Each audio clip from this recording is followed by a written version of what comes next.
이 영상을 클릭하셨다면 이미 건강하고 활기찬 여정에 들어서셨습니다. 저는 무릎 연골 연화증 그리고 허리와 목 디스크 환자였습니다. 당시 수술을 권유받았을 정도로 정말 심각했었는데요. 그냥 동네 산책만 해도 아프고 애 안으면 더 아프고 운동을 하면 외려 더 아프고, 그래서 정말 한 10년 동안 통증과 운동, 재활, 건강한 몸에 대해서 누구보다도 깊게 공부하고 제 몸에 직접 적용시켰습니다. 제가 그동안 겪은 시행착오들과 실제로 효과를 본 것들을 영상에서 모두 압축해서 소개해드릴게요. 오늘 알려드릴 운동은 어디서나 쉽게 하실 수 있고 돈도 들지 않습니다. 집에서 TV 보면서 하셔도 되고요. 우선 무릎의 가장 중요한 3대 근육은 바로 대퇴사근근, 허벅지 앞쪽 근육이죠. 그리고 두 번째로 엉덩이 근육, 세 번째로 종아리 근육입니다. 이 무릎을 구성하는 것 중에 바로 첫 번째인 대퇴사두근은요, 무릎에 정말 중요한 근육인데요. 이 대퇴사두근의 힘줄 같은 경우 무릎 연골 자체를 구성하기도 하고 무릎 연골 관절을 한쪽 면을 지탱해주기도 하는 정말 중요한 근육입니다. 그래서 이 대퇴사두근을 강화하면 마치 내 몸에 자연 무릎 보호대가 생겨서 나의 무릎을 24시간 보호해주게 되는 거예요. 그래서 보통 허리 아프신 분들한테는 근육 강화 운동을 많이 안 권해드리는데, 무릎 아프신 분들은 근육 강화 운동을 꼭 하셔야 됩니다. 그럼 대체 무슨 운동을 해야 될까요? 하체의 대표적인 운동인 이런 스쿼트를 해야 될까요? 아니면 저희 헬스장에서 많이 하시는 게 러닝머신인데, 이런 러닝머신을 하면서 이렇게 가볍게 강화를 해야 될까요? 안타깝게도 이 스쿼트는 무릎에 좋은 운동이 아닙니다. 무릎에 통증이 있으신 분들은 하지 않는 것을 권해드려요. 무릎에 부담이 조금 있는 편이거든요. 그리고 또 이 러닝머신도 그렇게 엄청 좋은 운동은 아닙니다. 무릎이 아프신 분들은요. 무릎이 많이 시리거나 아프시면 이 걷기도 일정 시간을 넘어가면 통증을 유발할 수 있습니다. 저도 그랬었어요. 뭐 산책 조금 했는데 아프고, 산책 때문인지도 몰랐어요. 뭐 이렇게 젊은데 산책 조금 했다고 무릎이 아파? 전혀 상상도 못했었죠. 근데 이제 저도 이제 제 통증을 계속 관찰하고 해나가면서 알게 되었던 사실이었습니다. 특히 급성으로 갑자기 아프실 때는요, 약을 먹고 3일 정도는 염증을 가라앉혀야 돼요. 그 다음에 잔잔하게 통증이 남아있을 때, 3일 약 먹어도 사실 통증이 다 가라앉진 않잖아요. 그때 좀 통증이 가라앉았을 때 시작을 하시면 됩니다. 너무 아프실 때는 무조건 쉬어야 하십니다. 이건 꼭 기억해주세요. 그럼 무릎에 좋은 운동이 대체 뭘까? 무릎에 걸리는 운동별의 부담을 한번 비교해본 표를 갖고 왔어요. 이 레그 익스텐션은요, 무릎 펴기라고 쉽게 그냥 부를게요. 근데 이거는 무릎 관절에 걸리는 부담 하중이 가장 적은 운동이라서요, 가장 안전하면서도 또 대퇴사두근 근육을 효과적으로 강화할 수 있는 운동입니다.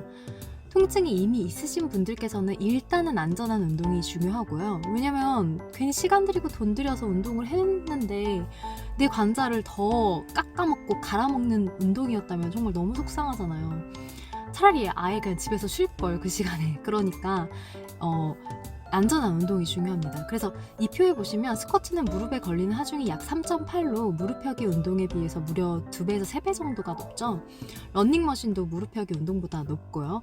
그래서 무릎에 좋은 유산소 운동으로는 걷기보다는 자전거가 좋은데, 그것도 이제 다른 영상에서 소개해드리겠습니다. 일단 대퇴사두근 근력 운동으로 다시 돌아와서, 헬스장 가면 이제 이런 기구가 보이시죠? 이걸 하면 되는데, 헬스장에 너무 가기 귀찮다 하시면 집 소파에서 TV 보면서도 하실 수 있어요. 그냥 이렇게 한쪽 발을 다른 쪽 발 위에 올리고 아래쪽 다리로 들어 올리는 거예요. 위에 다리는 힘을 빼셔야 합니다. 이렇게 하면 집에서도 아주 간단하게 도구 없이 할 수 있어요. 이게 너무 쉽다고 하셔서 모래주머니를 아래 발에 차고 그리고 발까지 위에 얹으니까 충분한 무게로 하실 수 있다고 엄마가 좋아하셨어요. 또 다른 방법으로는 밴드를 끼워가지고 의자나 발 아니면 뭐 소파에 끼워가지고 이렇게 해주시면 됩니다. 통증이 꾸준히 있으셨던 분들이라면 일단 이 운동 한 개부터 시작하고 습관을 만든 다음에 조금씩 다른 운동을 추가해 나가시면 좋습니다. 처음부터 욕심을 내서 뭐 사이클, 여러 가지 근력 운동을 동시에 하기 시작하면요. 통증이 와도 대체 뭐 때문에 내 통증이 더 심해진 건지, 나아져도 뭐 때문에 무릎이 나아지는 건지 알 수가 없어요. 그러니까 하나씩 추가해 나가야 합니다. 그럼 실제로 한 세트 운동을 같이 해보면서 더 설명을 드릴게요. 우선 5분 저희 운동 시작해보겠습니다. 처음 하실 때 이거 너무 쉬운데 하셨던 분들도 몇 분 하고 나면 아이고 생각보다 많이 후들후들 거리는데 하면서 근육의 자극점을 분명히 느끼실 수 있을 거예요. 발끝은 자기 몸 쪽으로 당기고요. 밴드의 저항감을 느끼면서 쫙쫙 다리를 펴줍니다. 저랑 딱 5분만 이렇게 같이 하시는 거예요. 이걸 얼마나 해야 되는지 물어보시는 분들이 많은데 제가 설명을 드릴 테니 이 운동을 계속 하시면서 설명을 들어주시면 됩니다.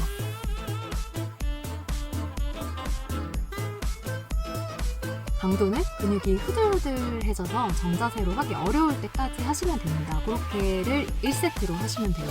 뭐 헬스장이나 트레이너들은 한 12번 정도 했을 때 더 정자세로 못할 만큼의 무게를 얹으라고 하지만 우리가 뭐 그런 대회 나갈 것도 아니고 그러잖아요. 그러니까 그냥 무게에 너무 연연하지 마시고 1분, 3분 했을 때 내 근육이 후들후들해져서 이제 발을 더 못 올리겠다 할 때까지를 1세트로 잡아주시고 하면 됩니다. 그리고 한쪽씩 여러 세트를 해야 될지 아니면 양쪽 다리를 번갈아 가면서 해야 될지는 한쪽 다리에 대해서 3번 세트를 끝내고요. 그 다음 다른 쪽 다리를 3세트를 해주시는 게 효과적입니다. 왜냐면 근육을 충분히 필요하게 해줄 수 있기 때문이에요. 세트 간 휴식 시간은 1분이 넘지 않게 해주시면 좋습니다. 하지만 이런 횟수나 강도 너무 머리 아프잖아요.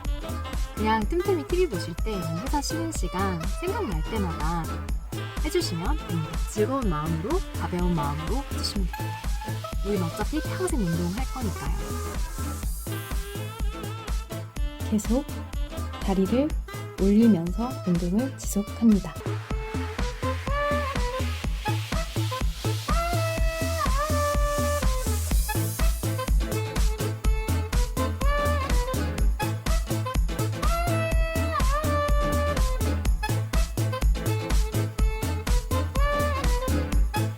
이제 2분 30초가 벌써 지나서 다른 쪽 다리로 해보겠습니다.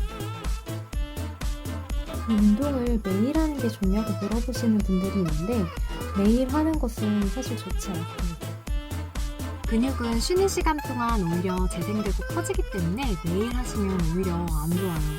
우리 아이들이 마치 잠을 자야지 키도 크고 성장하는 것처럼 근육도 휴식 시간에 성장을 합니다. 그래서 24시간 이상 쉴 수 있도록 같은 부위는 매일 운동하지 말아주세요. 대신 하루는 앞벅지 운동하고 하루는 뭐 상체 운동하고 하루는 엉덩이 운동하는 식으로 띄엄띄엄 해주시면 됩니다.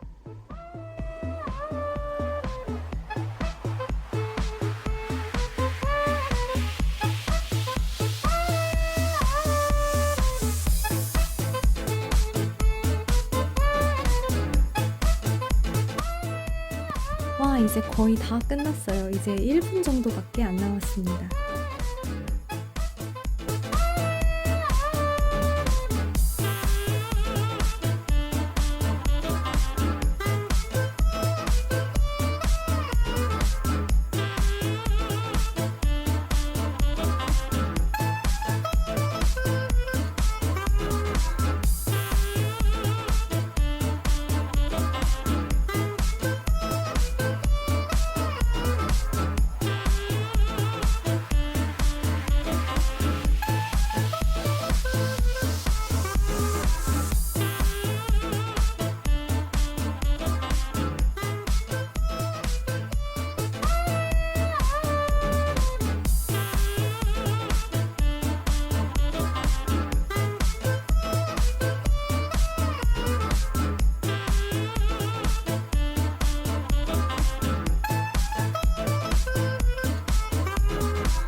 너무너무 수고하셨습니다. 정말 대단하세요. 다음번에도 더 좋은 건강 정보로 찾아올게요. 구독과 좋아요, 알림 설정은 영상 제작에 많은 힘이 됩니다. 감사합니다.